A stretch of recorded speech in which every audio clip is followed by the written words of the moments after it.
ಅಧ್ಯಕ್ಷೆ ಶುರು ಮಾಡಲ.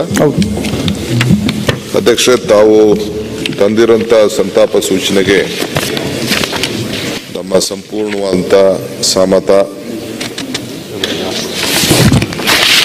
ಕಳೆದ ಡಿಸೆಂಬರ್ 26ನೇ ತಾರೀಕು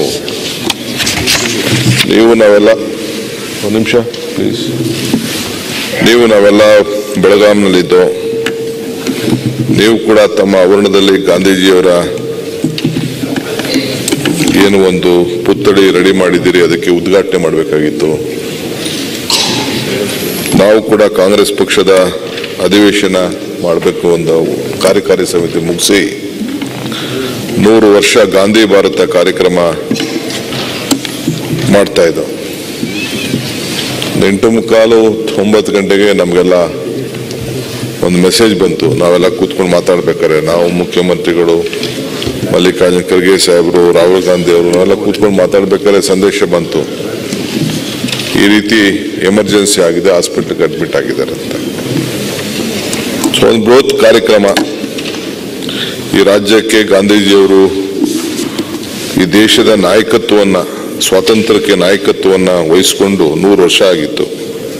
ಅದನ್ನ ಸಂಭ್ರಮದಲ್ಲಿ ನಾವೆಲ್ಲ ಇದ್ದು, ಅವತ್ತು ಇನ್ನಿಲ್ಲ ಅಂತೇಳಿ ನಮಗೆ ಕಾರ್ಯಕ್ರಮ ಬಂತು. ನಾವು ಅದನ್ನ ಬೆಳಗ್ಗೆ ಕಾರ್ಯಕ್ರಮನ ಮುಂದೂಡಿ ಅಲ್ಲೇ ನಾವು ಅದೇ ವೇದಿಕೆಯಲ್ಲಿ ನಾವು ಅವರಿಗೆ ಗೌರವನ ಸಲ್ಲಿಸುವಂತ ಕೆಲಸವನ್ನ ಮಾಡಿ ಇವತ್ತು ಮತ್ತೆ ಇಲ್ಲಿ ಆ ಭಾಗ್ಯ ನಮಗೆ ಸಿಕ್ಕಿದೆ. ಕೆಲವರಿಗೆ ಸತ್ತಾಗ ದುಃಖ ಪಡ್ತಾರೆ. ನನಗೆ ಅವರು ಮಾಡಿದಂತ ಸಾಧನೆ, ಯಾಕಂದ್ರೆ ನಮ್ಗೆ ಯಾರಿಗೂ ಪರ್ಮನೆಂಟ್ ಇಲ್ಲ, ನಾವ್ಯಾರೂ ಬದುಕ್ತೀವಿ ಅಂತ ಯಾರಿಗೂ ಇಲ್ಲ. ನಮ್ಗೆ ಈಗ 60ರಿಂದ 100 ವರ್ಷದೊಳಗಡೆ ಯಾವತ್ತು ಬೇಕಾದ್ರೂ ಯಾರ ಜೀವ ಬೇಕಾದ್ರೂ ಹೋಗ್ಬೋದು.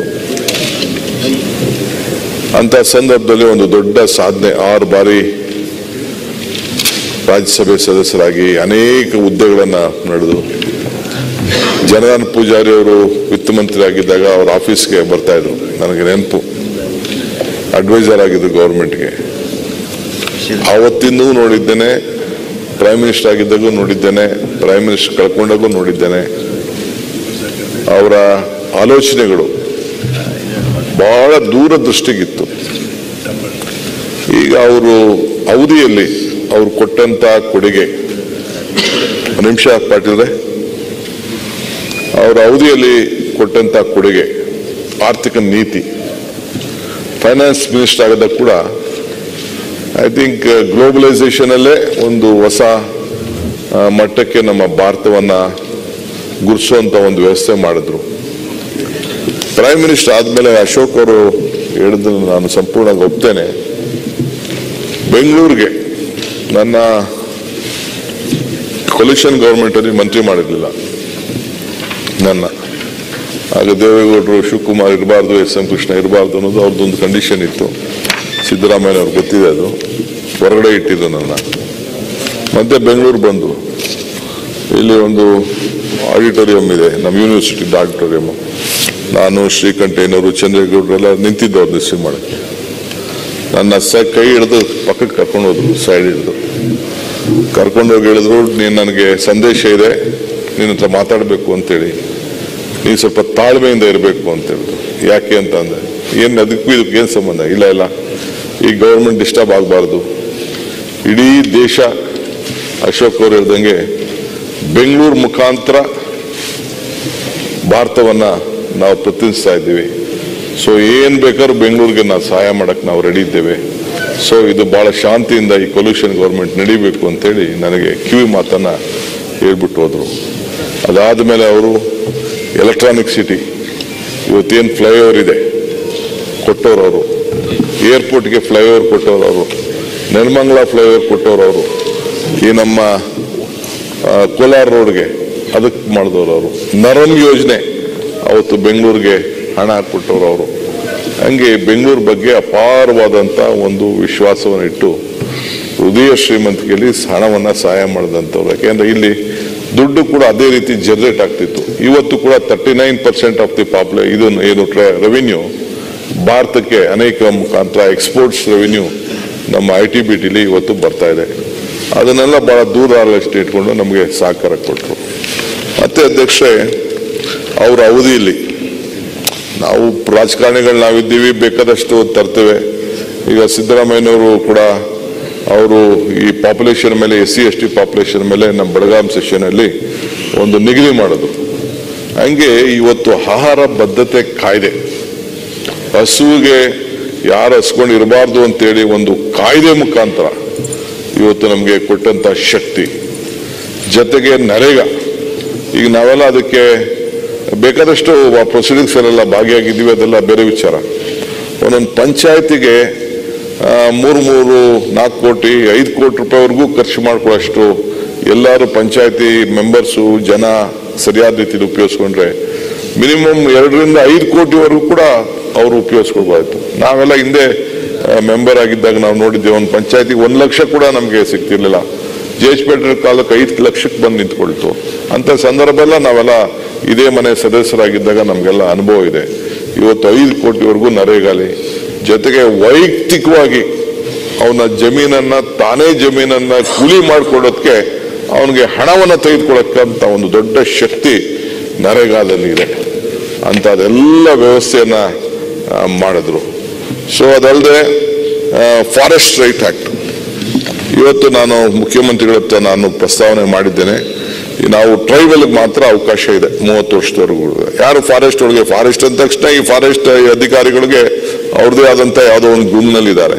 ಇರ್ಲಿ, ರೈತರು ಅವತ್ತಿನ ಕಾಲದಲ್ಲಿ 100 ವರ್ಷದಿಂದ ಮಾಡ್ಕೊಂಡು ಬಂದಿದ್ದಾರೆ, ಅವ್ರು ಮಾಡಬೇಕು. ಅದಕ್ಕೆ ಟ್ರೈಬಲ್ ಸೆಕ್ಷನ್ ಅಲ್ಲಿ ಜಾಸ್ತಿ ಇದೆ ಅಂತೇಳಿ ತಂದು ಬೇರೆಯವರಿಗೆ 75 ಇಯರ್ಸ್ ಅಂತ 3 ಜನರೇಷನ್ ಅಂತ ಮಾಡಿದ್ದಾರೆ. ಅದನ್ನೊಂದು ರೆಸಲ್ಯೂಷನ್ ಮಾಡಿ ಅಂತ ನಮ್ಮ ಚೀಫ್ ಮಿನಿಸ್ಟರ್ಗೆ, ನಮ್ಮ ಫಾರೆಸ್ಟ್ ಮಿನಿಸ್ಟರ್ಗೆ ಒಂದು ಸಜೆಷನ್ ಕೊಟ್ಟಿದ್ದೇವೆ. ಸೊ ಹಂಗೆ ಫಾರೆಸ್ಟ್ ಇದನ್ನ ಕೆಲವರಿಗೆಲ್ಲ ನಮ್ಮ ಕಡೆ ಅಂತೂ ನಾವು ಇಂಪ್ಲಿಮೆಂಟ್ ಮಾಡಿದ್ವಿ, ಕೆಲವು ಕಡೆ ಇನ್ನ ಇಂಪ್ಲಿಮೆಂಟ್ ಆಗ್ಬೇಕು. ಅದು ಆ ಕಾಯ್ದೆನ ತೆಗೆದುಕೊಂಡು ಬಂದಿದ್ದು. Right to education, right to transparency, education ಕಡ್ಡಾಯ ವಿಚಾರದಲ್ಲಿ, ಮತ್ತು ಟ್ರಾನ್ಸ್ಪರೆನ್ಸಿ ವಿಚಾರದಲ್ಲಿ, ರೈಟ್ ಟು ಇನ್ಫಾರ್ಮೇಶನ್ ಈ ವಿಚಾರದಲ್ಲಿ ಇಂಥ ಅನೇಕ ತಂದದ್ದನ್ನ ನಾವು ಯಾರು ಕೂಡ ಮರಲಿಕ್ಕೆ ಸಾಧ್ಯ ಇಲ್ಲ. ಮತ್ತೊಂದು, ಈ ದೇಶದ ಪ್ರತಿಯೊಬ್ಬ ರೈತ ಯಾವನೇ ಅಲ್ಲಿ ಭೂಮಿ ಕಳ್ಕೊಂಡಂತವನಿಗೆ ಒಂದು ಬದ್ಧತೆ ಇವತ್ತು ಸರ್ಕಾರಗಳಿಗೆ ಎಫೆಕ್ಟ್ ಆಗ್ತಾ ಇದೆ. ನಾನು ಇಲ್ಲ ಅಂತ ನಾನು ಹೇಳುದಿಲ್ಲ. ಯಾವುದೇ ಜಮೀನು ಅಕ್ವಿಷನ್ ಮಾಡ್ಬೇಕಾದ್ರೆ ಸಿಟಿಲಿ 2%, 15 ಕಿಲೋಮೀಟರ್ ಅಷ್ಟೊತ್ತಿಗೆ 3%, ಆಮೇಲೆ ರೂರಲ್ ಪಾರ್ಟ್ಸ್ ಅಲ್ಲಿ 4%. ಯಾರು ಕೂಡ ಅಂತ ಧೈರ್ಯವಾಗಿ ತೀರ್ಮಾನವನ್ನ ಮಾಡಲಿಲ್ಲ. ಯಾರ್ದು ಅನುಕೂಲ ಆಯ್ತು? ಎಷ್ಟು ಜನ ನೆನೆಸ್ಕೊಳ್ತಾರೋ ಬಿಡ್ತಾರೋ ಅದು ಬೇರೆ ವಿಚಾರ. It is ultimately Manmohan Singh government, the UPA government took that bold decision. So ಹಂಗೆ ಮಾಡಿದ್ದನ್ನ ನಾವು ಬೇಕಾದಷ್ಟು ಅನುಕೂಲ ಆಗ್ತಾ ಇದೆ, ಕೆಲವರಿಗೆಲ್ಲ ಅನುಕೂಲ ಆಗ್ತಾ ಇದೆ. ನಾನೊಬ್ಬ ಗೌರ್ಮೆಂಟ್ ಅಲ್ಲಿ ಇದ್ಕೊಂಡು ನನಗೆ ಕೆಲವು ಟೈಮ್ ಅನ್ಸ್ತದೆ, ಏನಪ್ಪ ಇಷ್ಟೊಂದು ದುಡ್ಡು ಕೊಡ್ಬೇಕಾ ಮಾಡಬೇಕಾ ಅಂತೇಳಿ. ಈ ಗವರ್ನರ್ ಸ್ಪೀಚ್ ಅಲ್ಲಿ ಇಳಿಸೋ 27,000 ಕೋಟಿ ರೂಪಾಯಿ, 20,000 ಕೋಟಿ ಕೊಡಬೇಕು ಲ್ಯಾಂಡ್ಗೆ. ಅವತ್ತಿನ ಕಾಲದಾಗ ಮಾಡಿತ್ತು ಅಂತಂದ್ರೆ 4,500 ಕೋಟಿ ರೂಪಾಯಿ ಮುಗಿದೋಗ್ಬಿಟ್ಟಿತ್ತು. ಯಾವತ್ತು ನೋಟಿಫಿಕೇಶನ್ ಮಾಡ್ದು. ಇವತ್ತು 20,000 ಕೋಟಿ ರೂಪಾಯಿ ಲ್ಯಾಂಡ್ ಅಕ್ವಿಷನ್ಗೆ ಕೊಡಬೇಕಾದಂತ ಒಂದು ಪರಿಸ್ಥಿತಿ ಬಂದಿದೆ. ಸೊ ಹಂಗೆ ರೈತನಿಗೆ ಅನುಕೂಲ ಆಗಲಿ, ಜಮೀನು ಕಳ್ಕೊಂಡವ್ರು ಎಂದರೂ ಕೂಡ ಆಸೆ ಇದಿರ್ತದೆ ನಾನು. ಬಟ್ ಆ ತೀರ್ಮಾನವನ್ನ ಕಾನೂನುಬದ್ಧವಾಗಿ, ಸಂವಿಧಾನ ಬದ್ಧವಾಗಿ ತೆಗೆದುಕೊಂಡಂತ ನಿರ್ಣಯ ಯಾರು ಕೂಡ ಈ ದೇಶದಲ್ಲಿ ಅಲಗಡಲಿಕ್ಕೆ ಸಾಧ್ಯ ಇಲ್ಲ. ಸೊ ಹಂಗೆ ಯಾವುದೇ ಒಂದು ಕಾರ್ಯಕ್ರಮವನ್ನ UPA ಅವಧಿಯಲ್ಲಿ, ಮನಮೋಹನ್ ಸಿಂಗ್ ಅವಧಿಯಲ್ಲಿ ಮಾಡಿದ್ರೆ ಅದು ಜನರ ಕಲ್ಯಾಣಕ್ಕೋಸ್ಕರ, ಬದುಕಿಗೆ. ಆಮೇಲೆ ನಾವೆಲ್ಲ ಸಾಲ ಮನ್ನಾ ಮಾಡ್ತೀವಿ, ಬರೀ ಕೋಆಪರೇಟಿವ್ ವಿಚಾರದಲ್ಲಿ ನಾವು ಮಾತಾಡ್ತೀವಿ. ಆವತ್ತಿನ ಕಾಲದಲ್ಲಿ 70,000 ಕೋಟಿ ರೂಪಾಯಿ ಇನ್ಕ್ಲೂಡಿಂಗ್ ನ್ಯಾಷನಲೈಸೇಷನ್ ಬ್ಯಾಂಕ್ನಲ್ಲಿ ಅವತ್ತು ರೈತರಿಗೆ ಮನ್ನಾ ಮಾಡಿದಂಥದ್ದು ಕೂಡ ನಾವ್ಯಾರು ಕೂಡ ಮರಲಿಕ್ಕೆ ಸಾಧ್ಯ ಇಲ್ಲ. ಸೊ ಹಂಗೆ ಅವರು ಒಂದು ದೊಡ್ಡ ತೀರ್ಮಾನ ಮಾಡಿದ್ರು. ಇದಲ್ಲದೆ ನಮ್ಮ ಸಿದ್ದರಾಮಯ್ಯ ನೇತೃತ್ವದ ಸರ್ಕಾರ ನಾವು ಇನ್ನೊಂದು ಆಲೋಚನೆಯನ್ನು ನಾವು ಮಾಡಿದ್ದೇವೆ. ಈಗ CSR ಹಣ ನಮ್ಮ ರಾಜ್ಯಕ್ಕೆ ಒಂದು ರಾಜ್ಯಕ್ಕೆ 8,100 ಕೋಟಿ ರೂಪಾಯಿ CSR ಹಣ ಸಂಗ್ರಹ ಆಗ್ತಾ ಇದೆ. ಆವತ್ತು ನಮ್ಮ ಪ್ರಣಬ್ ಮುಖರ್ಜಿ ಅವರು ಫೈನಾನ್ಸ್ ಮಿನಿಸ್ಟರ್, ಇವರು ಪ್ರೈಮ್ ಮಿನಿಸ್ಟರ್. ದೊಡ್ಡ ದೊಡ್ಡ ವ್ಯಕ್ತಿಗಳು ಮಾಡೋದಕ್ಕೆ ಕೋಆಪರೇಟಿವ್ ಸೋಷಿಯಲ್ ರೆಸ್ಪಾನ್ಸಿಬಿಲಿಟಿ ಅಂತ ಹೇಳಿ ತಂದು 2% ನೀವು ಹಣ ಕೊಡಬೇಕು ಅಂತ ತೀರ್ಮಾನ. ಇದ್ರ ಕೆಲವರೆಲ್ಲ ಅನುಕೂಲ ಆಗ್ತಾ ಇದೆ, ಕೆಲವರು ಅನುಕೂಲ ಆಗ್ತಾ ಇಲ್ಲ. ಈಗ ನಾವು ಕೂತ್ಕೊಂಡು ಒಂದು ತೀರ್ಮಾನ ಮಾಡಿದ್ದೀವಿ, ನನ್ನ ಅಧ್ಯಕ್ಷತೆಯಲ್ಲಿ ಒಂದು ಕಮಿಟಿ ಮಾಡಿದ್ದಾರೆ. ಈ ಫಸ್ಟ್ ನಾವು ಆ CSR ಹಣನ ಬೇರೆ ಕಡೆ ಮಿಸ್ಯೂಸ್ ಆಗಬಾರ್ದು ಅನ್ನೋ ದೃಷ್ಟಿಯಿಂದ ಪ್ರತಿ ಗ್ರಾಮೀಣ ಸ್ಕೂಲ್ಗೆ ಕಂಪಲ್ಸರಿ ಪಂಚಾಯತಿ ಮಟ್ಟದಲ್ಲಿ, ನಾಟ್ ಇನ್ ಟೌನ್. ಇಲ್ಲ ಕನಕಪುರ ಟೌನಲ್ಲ, ಬೆಂಗಳೂರು ಸಿಟಿಲಲ್ಲ, ರಾಮನಗರದಲ್ಲ, ಇಲ್ಲೊಂದು ಯಾವುದೋ ಒಂದು ಟೌನಲ್ಲ, ಬರೀ ಗ್ರಾಮೀಣ ಪ್ರದೇಶಕ್ಕೆ ಒಂದು CSR ನಮ್ಮ KPS ಮಾದರಿ ಯಾವ ರೀತಿ ಇದೆ ಅದೇ ರೀತಿ ಒಂದು ಮಾಡಲ್ ಮಾಡಬೇಕು ಅಂತೇಳಿ ಒಂದು ತೀರ್ಮಾನ ಮಾಡಿ ಈಗಾಗಲೇ ಪ್ರಾರಂಭ ಮಾಡಿದ್ದೇವೆ. ಸುಮಾರು ನಮ್ಮ ಜಿಲ್ಲೆಯಲ್ಲಿ 2,000 ಎಲ್ಲ ಕ್ಷೇತ್ರಕ್ಕೂ, ನಾನು ಇಟ್ ಮೇ ಬಿ ನಮ್ಮ ಇವರು ಇಲ್ಲೆಲ್ಲೋ ನಮ್ಮ ಪ್ರೈಮರಿ ಎಜುಕೇಶನ್ ಮಿನಿಸ್ಟರ್ ಇದ್ದಾರೆ, ಈ ಫಸ್ಟ್ ಫೇಸಲ್ಲಿ 500 ಸ್ಕೂಲ್ ತೆಗೆದುಕೊಂಡು ಹೋಗ್ಬೇಕು ಅಂತೇಳಿ ನಾವು ಅಲ್ಲೇ ಕರೆದು ಮೀಟಿಂಗ್ಸ್ ಶುರು ಮಾಡಿದ್ದೇನೆ. ನಾನು ನಮ್ಮ MLAsಗೂ ಕೂಡ ಅಕ್ರಾಸ್ ದಿ ಪಾರ್ಟಿ ಲೈನ್, ಇದರಲ್ಲೇನು ಪಾರ್ಟಿ ಪಕ್ಷ ಇಲ್ಲ, ಒಂದೊಂದು ಕ್ಷೇತ್ರಕ್ಕೆ ಒಂದೊಂದು ಮಿನಿಮಮ್ 5, 6, 7, 8 ಸ್ಕೂಲ್ಗಳು ಬರಲಿಕ್ಕೆ ಒಂದು ಅವಕಾಶ ಇದೆ. ಮಿನಿಮಮ್ 10 ಕೋಟಿ ರೂಪಾಯಿ, 7ರಿಂದ 10 ಕೋಟಿ ರೂಪಾಯಿ ಅಲ್ಲಿ ಇನ್ವೆಸ್ಟ್ಮೆಂಟ್ ಮಾಡಿ ಒಂದು, ಯಾಕೆಂದ್ರೆ ಜನನ ಹೊರಗಡೆಯಿಂದ ಬರೋದನ್ನ, ಬೆಂಗಳೂರು ಬರೋಂಥದ್ದನ್ನ, ಟೌನ್ ಬರೋದನ್ನ ನಾವು ತಪ್ಪಿಸ್ಬೇಕು. ಇಲ್ಲ ಎಂಪ್ಲಾಯ್ಮೆಂಟ್ಗೋಸ್ಕರ ಬರ್ತಾರೆ, ಇಲ್ಲ ಅಂದ್ರೆ ಎಜುಕೇಶನ್ಗೋಸ್ಕರ ಅರ್ಬನ್ಗೆ, ಟೌನ್ಗಳಿಗೆ, district headquarters, state headquarters ಬರ್ತಾರೆ. ಅದನ್ನ ತಪ್ಪಿಸ್ಬೇಕು. ಹಿಂದೆ ನಾನು UD ಮಿನಿಸ್ಟರ್ ಆಗಿದ್ದಾಗ 70 ಲಕ್ಷ ಇತ್ತು ಜನಸಂಖ್ಯೆ ಈ ಬೆಂಗಳೂರು, ಇವತ್ತು 1,40,00,000 ಆಗಿದೆ. So there are lot of issues. So ಹಂಗೆ ಇವತ್ತು ಆ CSR ಹಣದಿಂದ ಸರ್ಕಾರದ ಪ್ರಯಾರಿಟಿ ಗ್ರಾಮೀಣ ಪ್ರದೇಶದ ಅಲ್ಲಿ ಪಂಚಾಯತ್ ಮಟ್ಟದಲ್ಲಿ, ಪಂಚಾಯತ್ ಕೇಂದ್ರಗಳಲ್ಲಿ 1-2 ಎಕರೆ 3 ಇರೋ ಸ್ಕೂಲ್ನ ರಿನೋವೇಷನ್ ಮಾಡೋಂಥದ್ದು, ಇಲ್ಲಾಂದ್ರೆ ಹೊಸ ಮಾಡೆಲ್ ಸ್ಕೂಲ್ ಮಾಡೋಂಥದ್ದು, ಅದನ್ನ ಈ CSR ಅಲ್ಲಿ. ಇದಕ್ಕೆ ಪೂರಕವಾಗಿ ಇದು ಮನಮೋಹನ್ ಸಿಂಗ್ ಅವರು ಕಾರಣ.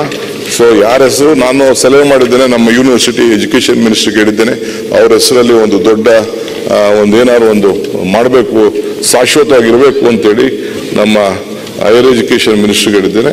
ನೋಡೋಣ ಮುಂದಕ್ಕೆ ಯಾವ ರೀತಿ ಈ ಹೆಸರು ನೀಡಬೇಕು. ಹೀಗೆ ಅಪಾರವಾದಂಥ ಒಂದು ಕೊಡುಗೆಯನ್ನ ಈ ದೇಶಕ್ಕೆ ಮನಮೋಹನ್ ಸಿಂಗ್ ಅವರು ಕೊಟ್ಟು ಹೋಗಿದ್ದಾರೆ. ಇದನ್ನು ನಾವೆಲ್ಲ ಕೂಡ ನಾವು ಸ್ಮರಿಸ್ಕೊಳ್ಬೇಕು. ಜೊತೆಗೆ ಶ್ರೀನಿವಾಸ್ ಅವರು ಕೂಡ ಇವತ್ತು ಅವರು ಕೂಡ ನಮಗೆ ಬಹಳ ಆತ್ಮೀಯರಾಗಿದ್ರು, ನಮ್ಮ ಸಂಸತ್ ಸದಸ್ಯರಾಗಿದ್ರು.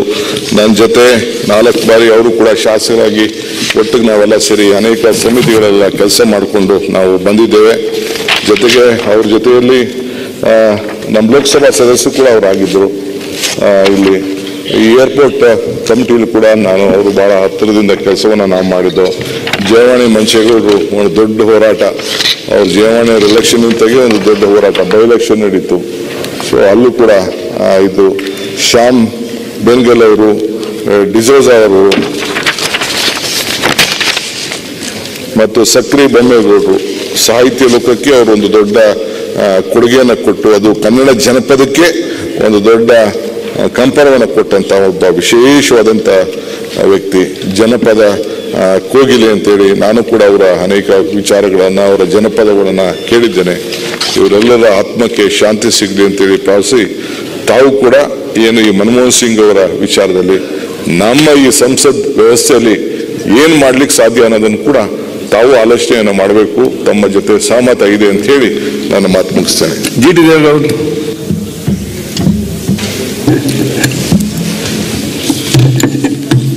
ಸನ್ಮಾನ್ಯ ಅಧ್ಯಕ್ಷರೇ, ಏನಿವತ್ತು ನಾವೆಲ್ಲರೂ ಕೂಡ ಇಡೀ ಸದನದಲ್ಲಿ ತಾವೇನು ಸಂತಾಪ ಸೂಚನೆ ತಂದಿದ್ದೀರಿ. ಇಡೀ ಭಾರತ ದೇಶದಲ್ಲಿ ಯಾರಾದರೂ ಒಬ್ಬರು ಆದರ್ಶ ನಾಯಕರು